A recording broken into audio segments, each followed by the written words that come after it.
गया, शोध किया गया, ये दर्शाते हैं कि अधिकांश विद्यार्थी गणित को उसी कक्षा में जो अन्य विषय में वो पढ़ते हैं उनसे अधिक कठिन समझते हैं। अच्छा, गणित को कठिन समझते हैं। गणित की प्रकृति का निम्नलिखित में से कौन सा पहलू इस भय को बढ़ाता है?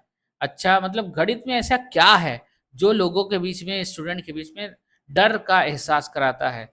तो गणित का विस्तृत ज्ञान भंडार, तो विस्तृत है, बहुत ज़्यादा है, ज्ञान का भंडार है, तो इससे तो कोई कठिन नहीं समझेगा। अच्छी बात है, ज्ञान का भंडार है। गणित में दिए गए प्रश्न के अनेक उत्तर होने की व्यापकता है। ऐसा भी नहीं है कि हर उत्तर का अनेक ही हर सवाल का, हर प्रश्न का बहुत सारे आंसर होते हैं, इसलिए लोग डरते हैं। फिर तीसरा है, गणित में किसी समस्या का समाधान करने के लिए कई अलग-अलग प्रणालियों की व्यापकता। ये तो और अच्छी बात है कि एक सवाल को आप अलग-अलग मेथड से कर सकते हैं, तो इससे किसी को डरने की ज़रूरत थोड़ी है। वो भी अलग-अलग तरीकों से करेगा तो ज़्यादा नंबर पाएगा और ज़्यादा सोच पाएगा, दिमाग उसका विकसित होगा। गणित में प्राथमिक अवधारणाओं की अमूर्त प्रकृति। देखते हैं, इसको थोड़ा समझते हैं कि ये क्या कहना चाह रहा है। इतिहास या भाषा के विपरीत गणित में वस्तुएं प्रत्यक्ष रूप से सामने नहीं होती। अच्छा, ठीक है। या शून्य भिन्न अमूर्त अवधारणाएं हैं। प्राथमिक स्तर जब बच्चे इन अमूर्त विचारों को बिना किसी ठोस अनुभव के सीधे प्रतीकों के माध्यम से, तो इनमें विषय के प्रति भय बढ़ जाता है। सही बात कही है, क्योंकि जैसे जब आप हिस्ट्री पढ़ाते हैं या साइंस पढ़ाते हैं तो चीज़ें दिखा भी सकते हैं, लेकिन मैथ में अगर कह रहे हैं, आप लिख रहे हैं 5x² प्लस 4x प्लस 3 बराबर 0, तो इसको क्या दिखाएंगे कि ये क्या है, क्या है, क्या है, कहाँ से आया है, इसका काम क्या है, ये सब समझ नहीं पाते हैं बच्चे, इसलिए उनमें भय बढ़ जाता है, क्योंकि ये हम लोग लाइव दिखा नहीं सकते हैं। तो इसीलिए आप देखिए, सीबीएसई ने नया पैटर्न लाया है कि इसका इस्तेमाल हर चैप्टर से पहले उसके बारे में दिया होता है कि इसका ज़रूरत क्यों पड़ी, इस्तेमाल क्यों पड़ी। तो इसीलिए बच्चों में भय बढ़ जाता है। तो प्राथमिक अवधारणाओं की अमूर्त प्रकृति, ठीक, ये प्राथमिक अवधारणा, जैसे 1 आया तो खाली सिंबल है, ठीक, तो इसलिए ऑप्शन जो है 4 वो सही था। अगला देखिए क्वेश्चन क्या है? निम्नलिखित में से किस गणितीय खगोल विज्ञान के क्षेत्र में काम किया? इनका नाम कौन नहीं जानता होगा? आर्यभट्ट। आर्यभट्ट देखिए, जैसे रामानुजन भी बहुत बड़े गणितज्ञ थे, देख लीजिएगा। श्रीनिवास रामानुजन। आर्यभट्ट तो सही है। क्यों सही है? देखिए, आर्यभट्ट 5वीं शताब्दी भारत के महानतम गणितीय खगोल शास्त्री थे। उन्होंने अपने ऐतिहासिक ग्रंथ आर्यभट्टीय में गणित और खगोल विज्ञान के को स्थापित किया है। देखिए, रामानुजन क्यों नहीं सही है? देखते हैं, ये आधुनिक काल के शुद्ध गणितज्ञ, अच्छा, शुद्ध गणितज्ञ थे। इन्होंने संख्या सिद्धांत, नंबर थ्योरी, अनंत श्रेणी, इनफाइनाइट सीरीज पर काम किया। इनका खगोल विज्ञान से संबंध नहीं था। अच्छा, खगोल विज्ञान, एस्ट्रोनॉट जो होते हैं, ठीक, तो इसलिए आर्यभट्ट का एस्ट्रोनॉट से संबंध था। रामानुजन का जो था वो इनफाइनाइट सीरीज और नंबर थ्योरी पे ही एक्सपेरिमेंट था। आइए अगला करते हैं। एक सब्जी बेचने वाला पालक 60 रुपया प्रति किलोग्राम बेच रहा था, ठीक है, बढ़िया है, ठीक है। सोनू ने 350 ग्राम पालक लिया, जिसके लिए सब्जी बेचने वाले ने सोनू से 21 रुपया लिया। रुपया 6 ये क्या है? लिए। सब्जी बेचने वाले द्वारा प्रयोग में लाए गए इस गणितीय कौशल के संबंध में निम्नलिखित में से कौन से कथन सत्य हैं? ये गणितीय कौशल अस्पष्ट है।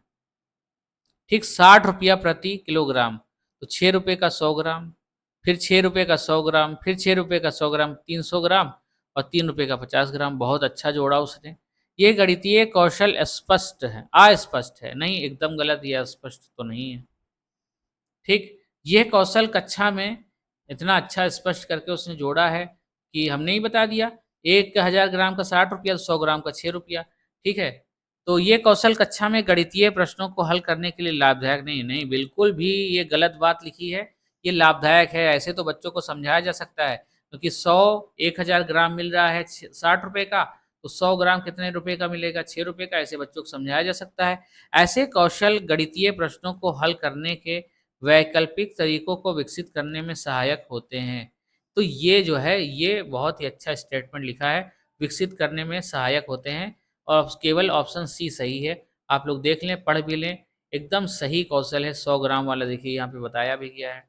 ठीक, क्यों गलत है ये भी आप पढ़ सकते हैं। अगला देखिए, निम्नलिखित में से कौन सी परिस्थिति ये दर्शाती है कि बच्चे ज्ञान का निर्माण स्वयं कर रहे हैं? वाह वाह, ज्ञान का निर्माण स्वयं कर रहे हैं, इसमें से कौन सी परिस्थिति देखते हैं कौन सा ऑप्शन है। कक्षा का सर्वोत्तम छात्र पहाड़ों को ऊंचे स्वर में पढ़ रहा है और बाकी के विद्यार्थी उसे पीछे पीछे दोहरा रहे हैं। बच्चों के ज्ञान निर्माण स्वयं कर रहे हैं। कौन सी परिस्थिति? अच्छा, परिस्थिति बच्चों का ज्ञान का निर्माण स्वयं कर रहे हैं। अगला पढ़ते हैं। बच्चे एक साथ पहाड़ों का कविता पाठ कर रहे हैं। ठीक है, ये भी अच्छा लग रहा है। बच्चों को हस्त कौशल सामग्री जैसे संख्याओं के ग्रिड, आयताकार सारणियों में व्यवस्थित गिट्टियां दी जाती हैं और वे इनका प्रयोग एक गुणन के पैटर्न को खोज रहे हैं। ये तो बहुत ही खतरनाक, मतलब बहुत ही हाई लेवल की ये एक्सपेरिमेंट है। शिक्षिका ने श्यामपट्ट पर अधूरे पहाड़े लिखे हैं और बच्चे उन पहाड़ों को श्यामपट्ट पर लिखकर पूरा कर रहे हैं। कौन सी परिस्थिति है? बच्चे ज्ञान का निर्माण, अच्छा, ज्ञान का निर्माण स्वयं कर रहे हैं। ये देखिए, ये तो एकदम गलत है। एक बच्चा पढ़ रहा है, बाकी सारे उसमें उसको दोहरा रहे हैं, तो इसमें स्वयं कहाँ ज्ञान का निर्माण हुआ? पहाड़ों की कविता पाठ कर रहे हैं, इसमें भी कविता पाठ बस लर्न हो रहा है, एक चीज़ है, उसी को गुनगुना रहे हैं। लेकिन इसमें देखिए नए-नए फ़ॉर्मूले बना रहे हैं, इनका प्रयोग गुणन के पैटर्न, गुणे के पैटर्न को खोज रहे हैं, इसलिए ऑप्शन जो 3 है वो सही है। श्यामपट्ट पर अधूरे पहाड़े, बस पहाड़ा रट रहे हैं यहाँ पर, तो स्वयं ज्ञान का निर्माण इन तीनों ऑप्शन में नहीं कर रहे हैं। थर्ड वाला जो है वो सही ऑप्शन है। ठीक, अगला देखिए 13 नंबर। कौन सा प्राथमिक विद्यालय के शिक्षार्थी को भिन्न 2/3 और 4/6 के बीच तुल्यता की कल्पना करने में मदद करने का सबसे उपयुक्त तरीका है? देखिए, विभाजन भाग विधि का उपयोग। ठीक, भाग विधि का उपयोग कि मतलब 2 को 3 से भाग देते हैं और 6 4/6 4 डिवाइडेड बाय 6 ऐसे कर लें, भाग देने, और इससे पता चल जाएगा। लघुत्तम समापवर्तक विधि से लासा लेके पता चल जाएगा। भिन्न डिस्क का उपयोग, कैलकुलेटर का उपयोग तो स्टूडेंट को फिलहाल नहीं करना चाहिए। भाग विधि ये भी थ्योरेटिकल है, कॉपी पेन पे। लघुत्तम ये भी लासा है, एक रटी रटाई विद्या है। तो भिन्न डिस्क का उपयोग ये एक अलग तरह का सिस्टम है, जिसमें भिन्न डिस्क का उपयोग ये क्या होता है, सक्रियतावस्था में होती है, अमूर्त गणनाओं को सीधे नहीं समझ सकता। इससे भिन्न डिस्क, फ्रैक्शन डिस्क एक ठोस दृश्य सामग्री है। मतलब ये एक होता है सामने, दिखता है कि इसमें कैसे हम लोग उपयोग कर सकते हैं, गोल-गोल घूमने वाली एक गेम समझ लीजिए। तो इसलिए थर्ड वाला जो ऑप्शन है वो सही है। ठीक, अगला देखिए 14। एक शिक्षिका गणित कक्षा में रोल प्ले, भूमिका निर्वाह विधि का उपयोग करती है, उसका उद्देश्य क्या है? बच्चों को व्यस्त रखना, विचारों का बहिर्वेशन, बच्चों का मनोरंजन और अनुशासन बनाए रखना। अनुशासन बनाए रखना ठीक है। सबसे अच्छा जो ऑप्शन है उसका उद्देश्य क्या है? कक्षा में रोल प्ले विधि का उपयोग करती है। रोल प्ले विधि क्या होती है? जैसे दुकान का नाटक करते जोड़-घटाव सीखना। हाँ, ठीक है। जैसे मान लीजिए ये एक हाइपोथेटिकल, क्लास में ही एक दुकानदार, किसी लड़के को दुकानदार बना दिया गया। ठीक? इससे बच्चे किताबी दुनिया से बाहर निकल कर कुछ सीख सकते हैं कि हाँ, दुकानदार कैसे जोड़ता घटाता है। विचारों का बहिर्वेशन हो रहा है। दुनिया से बाहर निकलकर अपने विचारों और गणितीय ज्ञान को वास्तविक परिस्थितियों पर लागू होने का अवसर देता है। इससे शिक्षा शास्त्र में विचारों का बहिर्वेशन, एक्सप्लॉइटेशन ऑफ आइडिया कहा जा सकता है। इससे बच्चा सीखे गए ज्ञान को नए संदर्भ में विस्तार करता है। ठीक है, रोल प्ले से जैसे मान लीजिए कभी दुकानदार बन गया, कभी बैंक वाला बन गया। इससे बच्चों का मनोरंजन ठीक है। सबसे अच्छा उद्देश्य उनका क्या होना चाहिए? मनोरंजन तो हो ही रहा है, अनुशासन भी है, डिसिप्लिन है, बच्चे व्यस्त भी हैं, लेकिन सबसे अच्छा विचारों का बहिर्वेशन हो रहा है, जो अपने आइडियाज़ शेयर कर रहे हैं बच्चे और टीचर मिलके। तो अगला जो सवाल है वो देखते हैं क्या है? संख्या का बोध विकसित करने में उपकरण, सबिटाइजिंग एक महत्वपूर्ण भूमिका निभाती है। निम्नलिखित में कौन-सा उदाहरण है जो विद्यार्थी में उपकरण के कौशल का प्रदर्शन कराता है? विद्यार्थी संख्या 6 की पहचान 5 में 1 जोड़ने के रूप में करता है।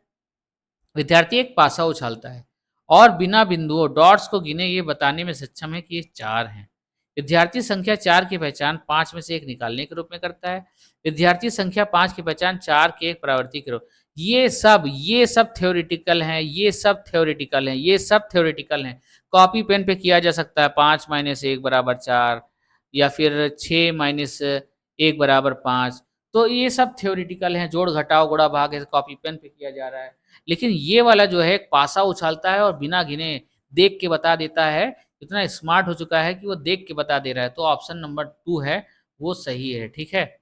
तो ये थे 15 क्वेश्चन सॉल्व किए। अगर आपको ये पीडीएफ चाहिए, तो मेरे टेलीग्राम चैनल को, माफ़ करिएगा, मेरे व्हाट्सएप चैनल को आप फॉलो कर लें और आने वाली पीडीएफ जितनी भी हैं, जितने भी ईयर में पेडागोजी के क्वेश्चन हैं, मैथमेटिक्स पेडागोजी के, आप लोग को मिलते रहेंगे इसी तरह से। उसमें जो ऑप्शन गलत हैं उसको भी हमने एक्सप्लेन किया है अपनी पीडीएफ में, तो आप लोग देखें और समझें।